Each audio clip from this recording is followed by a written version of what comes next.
अस्सलाम वालेकुम, मैं हूँ सैयदा खुशी और आज आपके लिए लाई हूँ ज़बरदस्त सी अरबी की रेसिपी जो आपको बहुत अच्छी लगेगी। और अगर अच्छी लगे मेरी वीडियो तो लाइक करें, शेयर करें। तो चलते हैं रेसिपी की तरफ। तो हमने लिए हैं 3 पाव अरबी, लहसुन, अदरक, टमाटर, 2 टमाटर लिए हैं, हरी मिर्चें लिए हमने, और हमने लिया है पिसा धनिया, पिसी मिर्च और हल्दी। और अब ये आपने क्या करना है, अच्छा एक जो बात जो मैं यहाँ पर वीडियो में नहीं बता सकती, तो ये कि अरबी को आप काटने के बाद आटे से इसको अच्छी तरीके से धो लें। फिर उसके बाद जब ये फ्राई करेंगे आप इसको तो ये चिपकेगी नहीं और इसका लेस कम हो जाएगा। ठीक है, 2 अदद मैंने प्याज ली है। अब हम प्याज को करेंगे फ्राई। अरबी को हम फ्राई करके उतार लेंगे अच्छे से। आप उसको वॉश करेंगे और आटे से तो जो है ना अरबी चिपकेगी नहीं, अच्छे से फ्राई हो जाएगी। इसका टेस्ट ही यही है। प्याज हम फ्राई करेंगे, उसके बाद हम 3 स्पून जो है वो लहसुन अदरक का पेस्ट लेंगे। 5 मिनट तक आपने लहसुन अदरक का पेस्ट ब्राउन करना है। उसके बाद आपने टमाटर डालना है, पिसा धनिया, पिसी मिर्च और हल्दी आपने लेना है हस्बे ज़रूरत। ठीक है, और नमक हस्बे जायका।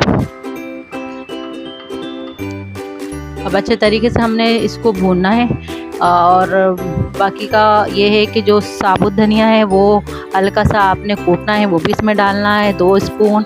और 1 स्पून हमने लिया है ज़ीरा पिसा हुआ, वो आपने इसमें ऐड करना है। अब ये है कि इसको हम थोड़ा सा पानी डाल के इसको हम रख देंगे ताकि टमाटर हमारे अच्छे से गल जाएं और पेस्ट बन जाए अच्छा सा। तो इस तरीके से हमने इसको यहाँ पर भूनना है, अच्छे से भूनना है इसको। और आप देख सकते हैं कि टमाटर हमारे गल चुके हैं और जो ऑयल है वो ऊपर आ चुका है हमारा। तो आप देख सकते हैं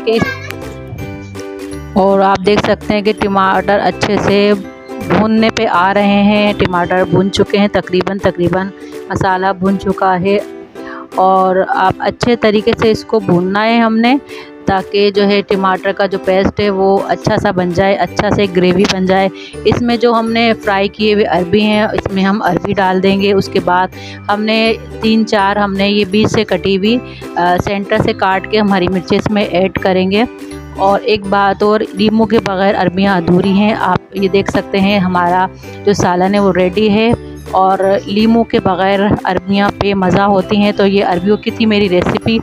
वीडियो को लाइक करें, शेयर करें और दूसरों को भी आप मेरी रेसिपी बताएं। आप खुद भी ट्राई करें, इंशाल्लाह मेरी रेसिपी आपको बहुत अच्छी और बहुत मज़े की लगेगी। जज़ाकल्लाह।